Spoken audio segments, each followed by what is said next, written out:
Welcome to Dreams and Visions session number 5. In session number 5, we're going to talk about the elements to help you interpret your dream. I've also included in the training an ebook, my dream interpretation book, that has a lot of this information in it, and it'll help you interpret your dreams. So the first thing is, since dreams are part of the realm of divination and its supernatural activity, you have to, as a prophet of God, as a Christian, you have to seek the counsel of the Holy Spirit. Don't seek anything outside of that. We have to be able to align it with the truth of God, and it will also help us when we're communing with the Holy Spirit. It will help us identify the source. Remember, we talked about in the previous session, the source of your dreams is so important. So I have several elements that will help you interpret your dream. The first one is documenting the date and the time. This can assist you in identifying specific scriptures. So if you wake up, I interpret dreams for other people. So if you wake up and you see on the clock 3:22 and you've seen that several times, then I would look up. Then the Holy Spirit will say something, Mark 23:22 or John 3:22. The Holy Spirit will give you some type of interpretation, because there is biblical numerology that also helps us understand what the Holy Spirit is trying to say to us. So that can be a scriptural reference, or a number can be significant. If you keep seeing the number 555, that's the number of grace, which can tell you that God is releasing grace for you in this season of your life. The next methodology of interpreting your dreams is record the details. This is so important. Record the details of your emotional state. Your emotional state can determine if the dream is originating from the soulish realm, the demonic realm, or the Holy Spirit. It is if you wake up in terror and full of fear and anxiety, and can almost bet that that's coming out of the soulish realm. Coming out of the demonic realm. If you wake up sad or about something that happened in your past that was never resolved, coming out of the emotional realm.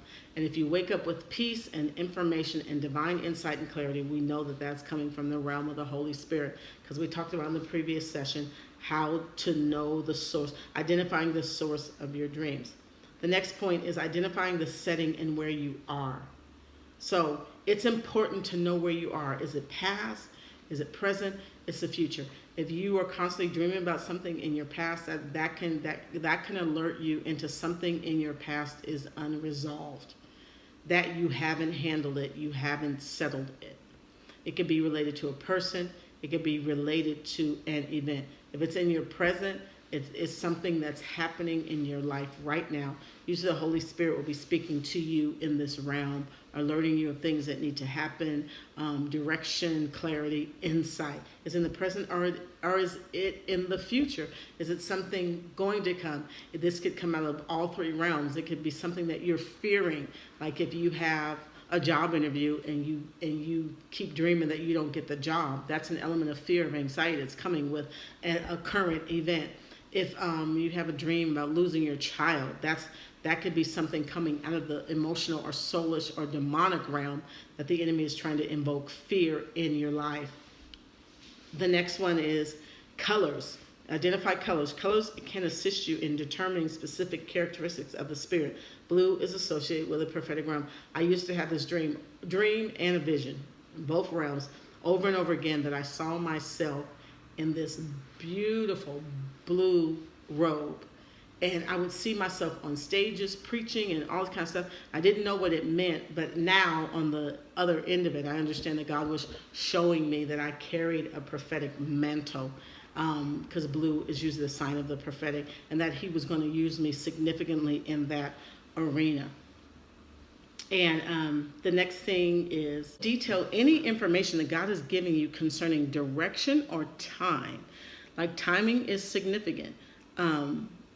Direction is significant. Like one of the stories that keeps popping up in my mind was the deliverance of Naaman with the prophet Elijah. God told Naaman, there was a point in time where Naaman and Elijah's lives intersected. And it was in the now, and God told Naaman, this was not in a dream, but God told Naaman, you have to dip in the river 7 times. 7 was a significant number. It's a number of completion. It's a number of perfection. It's a number of maturity. So make sure that you're detailing direction or timing or specificity, specific information, streets, people, numbers, dates, time. Be very as specific as you can be. The next thing, determine whether or not the symbols in your dream are symbolic or literal. Often the symbol can be something that is familiar to you or literal, where using the widespread definition will be helpful.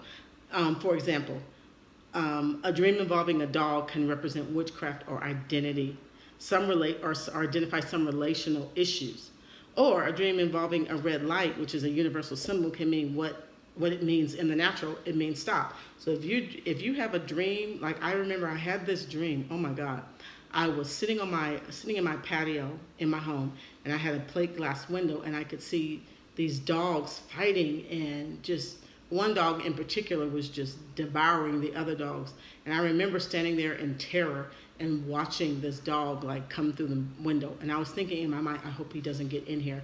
And when he came through the window supernaturally, the Holy Spirit said, Satan is near, but he can't touch you. And that was around the time that I lost one of my mentees, and he had an early demise, young age, and so all this stuff was going. So to me, that was a sign of witchcraft and sorcery.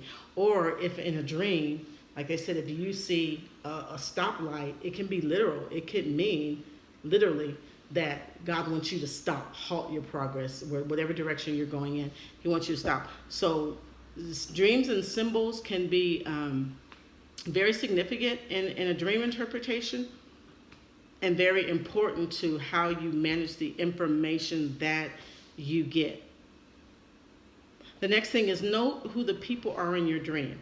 If the people are familiar to you, like a spouse or a child, God may be trying to show you something about the relationship. If the people are unknown to you, God may be just showing you some type of locational movement.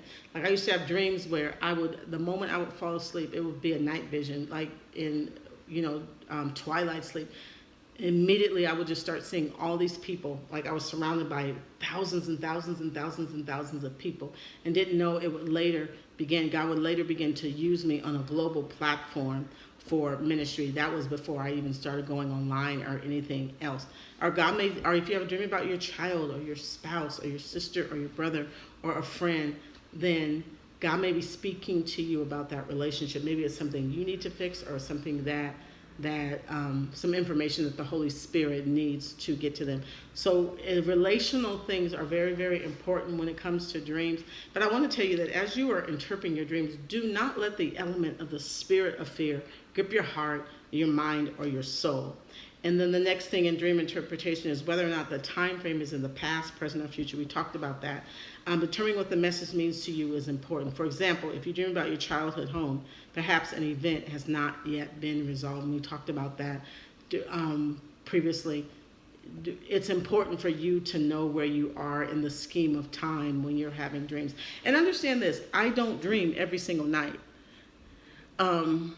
Maybe once a week or every other week. I don't dream often anymore like that, because I've created a space where God can speak to me in my waking realm. But when I do dream, it's very, very significant. The next thing is, if necessary, seek the counsel of a skilled, familiar, and accurate dream interpreter. I told you I interpret dreams. On my website, there's a place for people to put in their dreams so the Holy Spirit can speak to me and see what information that I can reveal to them. If a dream doesn't make sense to you, it's important, and it is okay for you to seek the counsel of someone that you know is skilled in that area. And the next thing is, logging your dream is important, because the Holy Spirit will progressively reveal truth. A dream that did not immediately make sense can be crucial information in the days or the months ahead.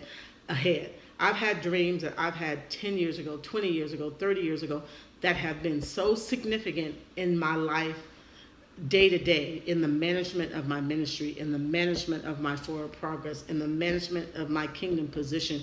Because understand that information in the spirit realm is progressively revealed. I also wanted to give you some of the resources that I use. I use The Ultimate Guide to Understanding the Dreams You Dream by Ira Milligan. Excellent book. I got it off of Amazon.com. I also use from time to time the Prophet's Dictionary, The Ultimate Guide to Supernatural Wisdom by Dr. Paula A. Price. Excellent book. And then I use Pastor Troy A. Brewer, Numbers That Preach. He has a website. He has them on YouTube. and excellent in the interpretation of numbers. And you can also use the website by Dr. Barbie Brethick. She's really amazing, and she has done a lot of work in the dream dimension. Her website is Dreams Decoder, so it's DECODER.com. She has a lot of amazing resources. You can also put a dream interpretation request on my website, download my dream books, and that will be it. So God bless you guys, and I thank you for joining.